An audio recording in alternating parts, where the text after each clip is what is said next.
I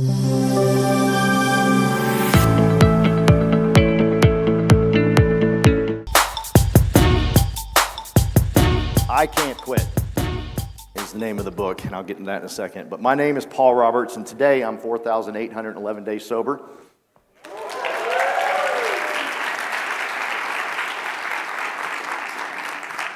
And if you could, I want you to remember that. I want you to remember the clap. I'm going to get back to it at the end of my talk.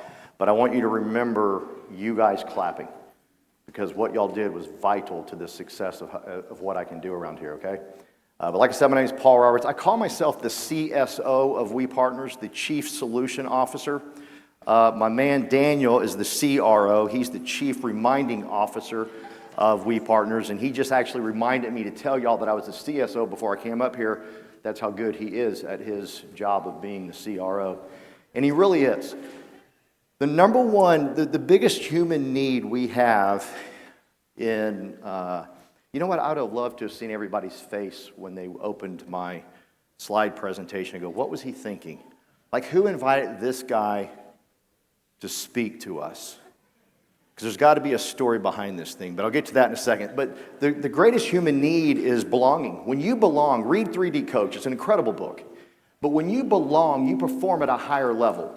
Coach Bowden knew that. And when his players knew they belonged, they did things on the field other players wouldn't do. They tried things other players wouldn't do because they knew they belonged. Daniel Ng has built one of the most amazing cultures of getting everybody to feel like they belong. He's phenomenal at it. In fact, when I got here, the last build was my first event I'd ever gone to. Didn't even know what I was doing. I still don't. If there's any brokers in the room, I'm sorry. But I already knew everybody, like I knew Tony King before I met Tony King. Because he talks great about everybody in here. All the leaders, Daniel does a phenomenal job talking great about John. Like I knew you before I met you. Because he does a phenomenal job of telling everyone exactly, like most leaders, they want to make sure they're the leader. Am I right? Like, look at me. Daniel's the opposite. He's like, hey, you need to meet with so-and-so. You got to talk to so-and-so. I remember when I first started, I told him about the opportunity meeting that I used to do in my old business where we'd get up and do the opportunity. And he said, listen, you need to watch Gene Frederick's napkin plan. Because when you were telling me about your meeting, I think you're going to connect with the way Gene does it. So I watched it. Everyone communicates, few connect. Read that. It's a great book by John Maxwell. But Daniel connected with me, therefore I watched it. A lot of leaders say, hey, go watch this, it'll help you. But no, he connected with me and said, hey, I think from what you told me in your prior business, I think you're going to like this napkin plan. So I watched it. I don't have it memorized, but I can tell you exactly where he is. And it wasn't the napkin plan that I used in my old business. It was a big old piece of paper that went over. He talked about his haircut. He talked about a lot of cool things, but I watched the video, right? So therefore, I already knew Gene before I met Gene. Y'all with me? He did the same thing with Brent Gove. He goes, Paul, I think Brent Gove speaks your language, bro. I think he's the one. You've got to watch Brent. So I started watching Brent. And I watched all of his stuff.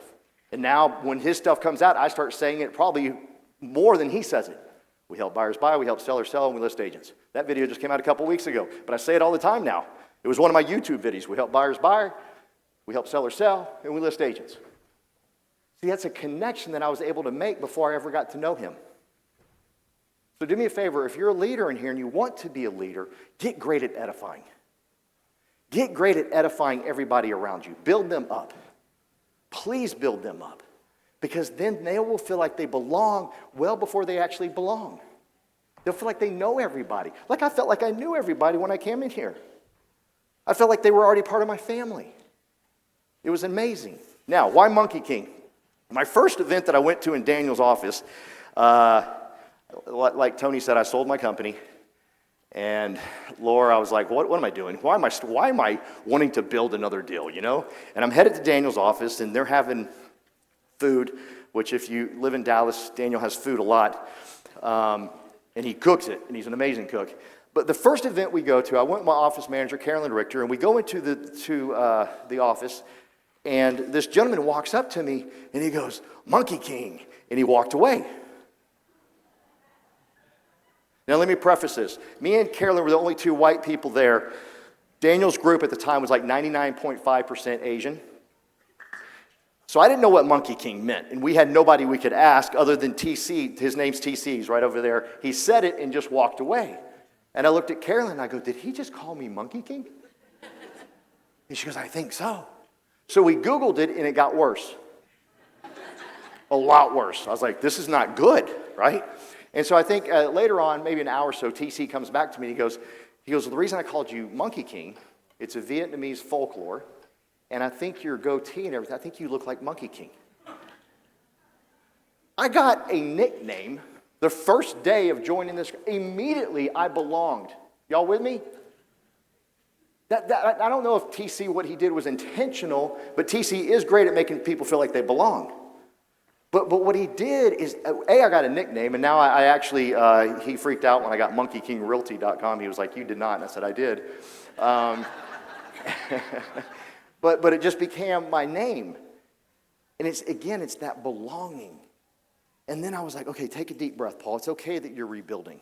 It's okay that by the way, I barely graduated high school. I graduated 502 out of 522 people in my graduating class.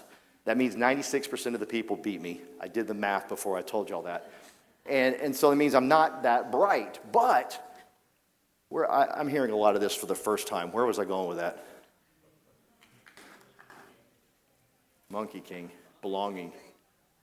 Y'all aren't paying attention either. Is anybody paying attention to what I'm saying? I'm not that bright, Tony. Thank you. God bless you. Tony just told me I'm not that bright. Thank you. But I was going somewhere else. Building, thank you. I took a deep breath, and I felt like I belonged. Whoever just said that, you don't have to go to church on Sunday. You're good. So I was like, yes, I'm part of this group. And even though I didn't know how to spell real estate, I started doing stuff. You know, I came here to build a team. Daniel goes, don't do transactions. I want you to build. I said, I'm in it. I'm going to build. I have 6 listings right now. I still don't know the difference between a realtor and a real estate agent. I don't know why y'all do that. Why is there, don't tell me. I don't want to know. Okay, that's not important. I still have 6 listings. That's good, right?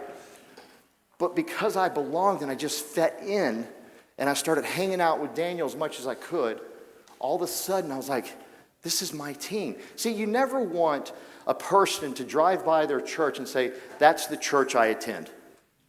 You want them to say, that is my church. You don't want an agent to say, I work for EXP. No, I am EXP. EXP is my company. I am We Partners. That is my company. And when you get people owning that, listen to me, leaders. Who in here has less than 25 people on their team? Raise your hand. I'm one of those. I'm one. And they gave me a mic. Don't know why, but they did. All right? I have less than 25. I need y'all to listen to me. If you want people to be attracted to what you're building, make sure they own this thing. They don't work for EXP. They are EXP. And whatever your group name is, that's theirs. I'm We Partners. That's just as much as mine as is Daniel's. You got to own these things. All right. I can't quit. I was very heavy. I was 245 pounds in that picture right there. I now weigh 175. Thank you.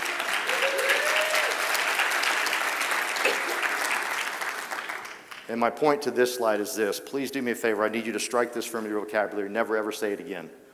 I'm the type of person that... Don't ever say that again. Because until you've pushed yourself to a crazy level, you don't even know what type of person you are right now. But when you push yourself to a whole new level, I promise you'll come out of that going, I did not know I had that in me. So I'm begging you, take those words out of your vocabulary. I'm just the type of person. Now, we all do it. We're all guilty of it. I trained for my first ultra marathon, and the guy that I hired a coach. I don't know why, I'm pretty stubborn. I do things myself. But I hired a coach, and he gave me the stupidest schedule in the world. I had to run like 18 or 20 miles on a Saturday, and then on Sunday, I had to run like an additional 10 to 12. Any marathoners in here, ultra marathoners in here? Okay, security, keep an eye on her. Okay, so just 2 people. So security doesn't have a tough job. But I was like, I wanted to say to him so badly, Dude, I'm just the type of person. I can't run every day. I don't do this recovery run bull crap the next day. I do a bike, but I didn't say that to him, and I ran my first 50K on my 50th birthday because I didn't say those words. I'm just the type of person. Thank God my wife didn't say that. Let me tell you who my wife is. She's right there, by the way.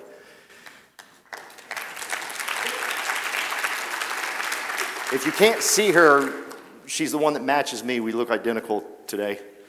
I saw what she was wearing, and I'm the one that did it, not her.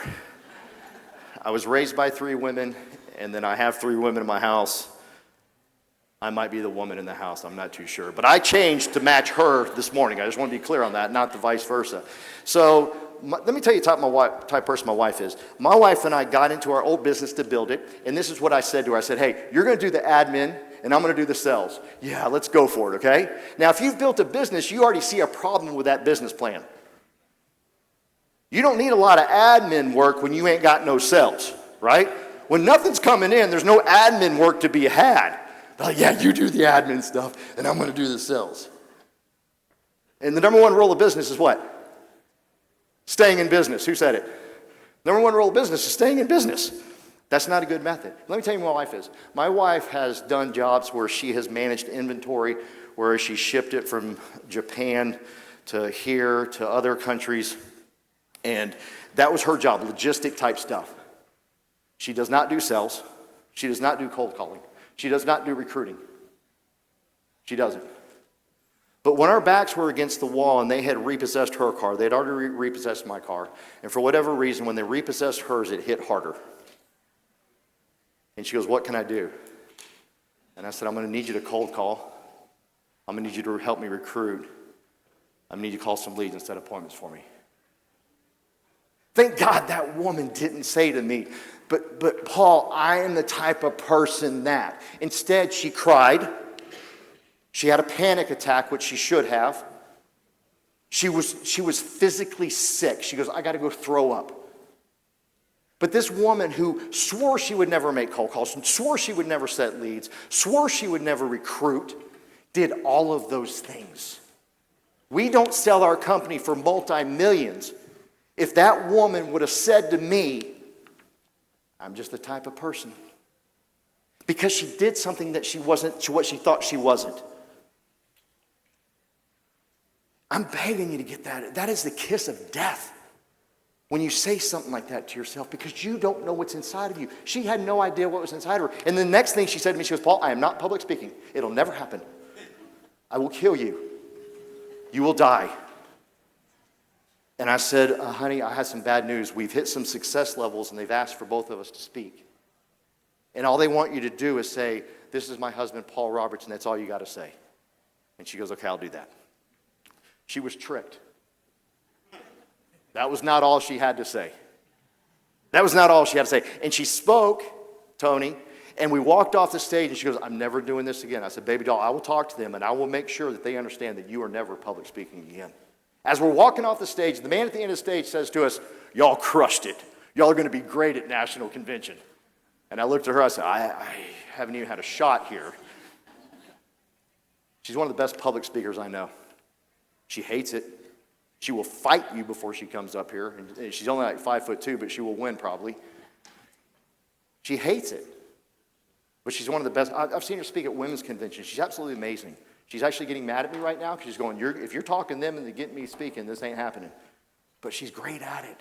Please, I beg everyone in here, never ever say those words. I'm just the type of person that. I thought that was me. I was the life of the party. I did all the drinking. I did all the drugs. I did all the tequila. I wanted to be that guy. I wanted to be the crazy guy that would try any drug, drink any alcohol, do anything to see if I'd pass out. I thought that was my life. I thought that's who I was. I love being sober. God, I love it. I love the freedom of it. And I'll say this, I am the funnest recovered alcoholic you'll ever meet. Please do not hide your drinks from me. I think this would be a very boring place if everybody quit drinking alcohol. I want you to still drink. In fact, if you start slowing down, you can ask my wife, I'll go to the bar and I'll get you a drink. Now, some of y'all need to talk to me later, but the majority of you are good, right? So I'll be the funnest. Don't be shying away from me when we're at the bar together. Y'all cool with that? Is that a promise? Don't treat me differently. I just can't drink alcohol. I don't know why. I quit getting in that argument. I don't know, just can't do it. Why my wife can drink one margarita and stop, I don't get that. That's the dumbest thing in the world. You're just getting started, baby doll. Like it's about to kick in and get really, really fun. And she says, no, I just drink one. I said, I never knew that about you because I was too, anyhow. I Can't Quit was birthed from this. I was desperate and I was crying and I said, God, I can't quit. I just can't quit. I tried everything. I read every social book on drinking. They're all a lie when you're an alcoholic, by the way. My pastor doesn't like when I label myself as an alcoholic or a recovered alcoholic. He goes, don't label yourself. I said, what do you want me to tell him? I'm an overachiever when it comes to alcohol? I don't know what else I'm going to connect with on this, okay? But I don't label myself as that, okay? Y'all understand that, right? I just love being sober. But I Can't Quit was birthed from the fact that I couldn't quit, and I was desperate. And I just wanted to die. I can't quit. I can't quit. On May 28, 2012, I finally did. And I surrendered to God, and I said, I can't quit. And God literally took it away from me. Now, it wasn't easy. Thank you.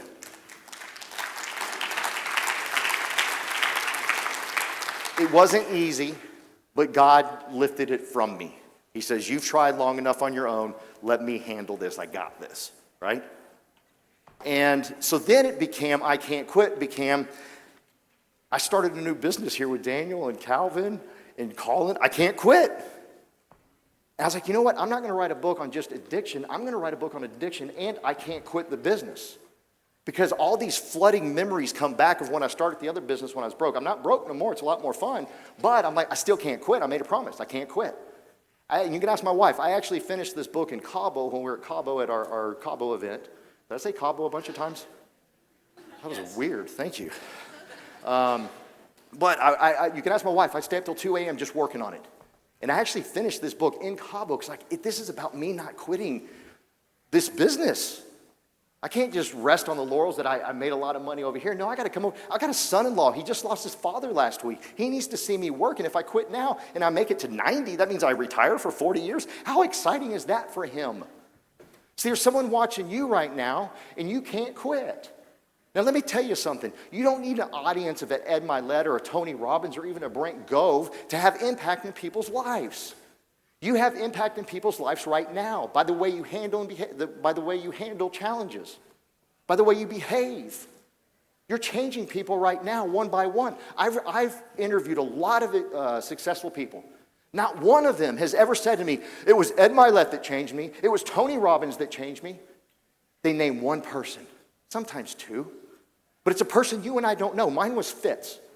I walked into his office at the age of 34. I was broke. I was busted, disgusted. I couldn't pay attention. And he believed in me. And I sold the company for multi-millions because of that. You have that same impact. Everybody in here that's got less than 25 people on your team, y'all are the next explosion. I've seen this happen in other companies before. It's not going to come from the people that got 1,000, 7,000 people on their team. It comes from y'all. The ones that got 25 or less people on their team, y'all are it. And I beg you not to sit around and think I have to have a YouTube page before I can be successful or I have impact in people's lives. Bullcrap. Fitz didn't have nothing. Fitz wasn't the Fitz that I know today. He had nothing, but he just believed in me. Can you believe in somebody? And then can you believe in yourself enough to realize they're watching you and you got to set the standard? Let me tell you something. Success isn't what you think it is. See, when you're broke, you think it's all about you, and I just got to be successful. I just got to be successful. I just got to be successful. But I tell you, interview successful people and ask them, what changed once you got successful? And I promise you, all of them will say this. Every one of them will say this. Success had nothing to do with me. It wasn't for me. I was a pawn. I was used to give other people hope.